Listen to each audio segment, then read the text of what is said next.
Salut, j'espère que vous allez bien. Les parents, apprenez à soutenir vos enfants, même pendant leurs erreurs. Parce que certains là, c'est pas facile. Je vais vous raconter l'histoire de la fille de l'ami de ma mère. L'amie de ma mère travaillait à la mairie. Elle avait un grand poste à l'époque. Elle avait l'argent. Elle avait une seule fille. Sa fille fréquentait au collège Vogt. Sa fille est tombée enceinte en première. Ça a fendu le cœur de la maman. Elle a été déçue par sa fille. Elle a rejeté sa fille. Elle a mis sa fille à la porte. Sa fille est partie, je peux dire, dans la belle famille.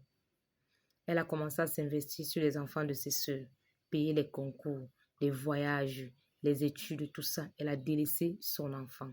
À un moment donné, son enfant n'en pouvait plus de la galère dans laquelle elle était, où elle vivait dans sa belle famille. Elle a appelé sa mère pour demander pardon en pleurant.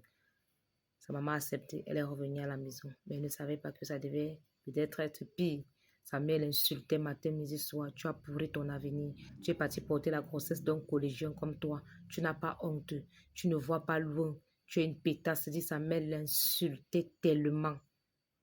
Sa mère l'insultait. Elle prenait exemple tous les jours sur ses cousines. Voilà ta cousine qui s'est mariée. Voilà ta cousine qui a voyagé. Voilà telle qui a eu le concours. Moi, j'ai les moyens. J'ai investi sur toi. J'ai mis au cours. Je ne peux pas me décevoir avec les grossesses de pain saucisson. Avec les grossesses, tu ne manques pas. Bref, tout le bavardage que vous savez que les parents savent souvent faire là.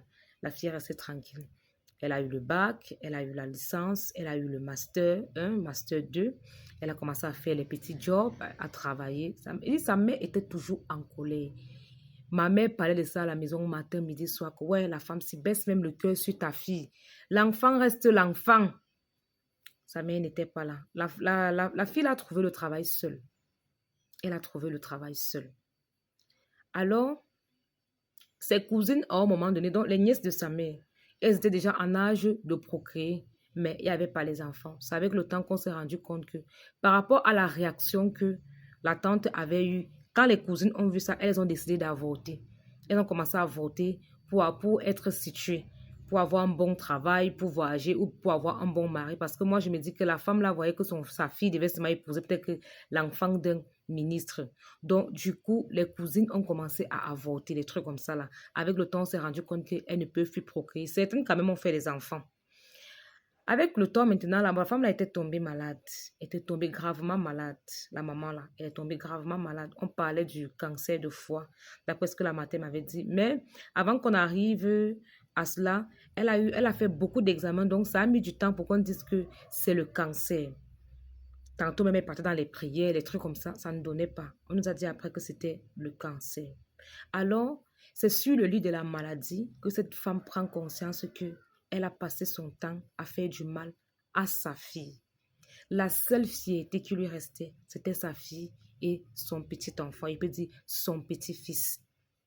La seule fierté qu'elle avait, c'était son petit-fils et sa fille. Pendant qu'elle était malade, tout reposait sur la tête de sa fille. Avec son argent, avec ses moyens, elle a soigné sa mère. Elle a tout fait à sa mère. Les cousines à qui on a payé les concours, les voyages, les mariages, tout ça, n'en voyaient absolument rien. Elles ont dit que Tata a une fille, que sa fille s'occupe d'elle. C'est comme ça. Elle s'est occupée de sa mère toute seule. Cette femme pleurait tous les jours. Elle savait qu'elle devait mourir. Tous les jours, c'est-à-dire elle est morte avec le regret. Elle a maltraité sa propre fille à un niveau que vous ne pouvez pas vous imaginer. Ça aurait été bien si ma mère vivait, elle vous racontait l'histoire là, que ma mère disait toujours que peut-être qu'il y avait des choses qu'elle ne connaissait pas sur son ami là, que son ami là a été tellement dur avec son enfant, elle n'a jamais compris ça. Faites très attention les parents. Faites attention. Il faut apprendre à regarder dans 20 ans, dans 30 ans, comment vous-même vous allez finir.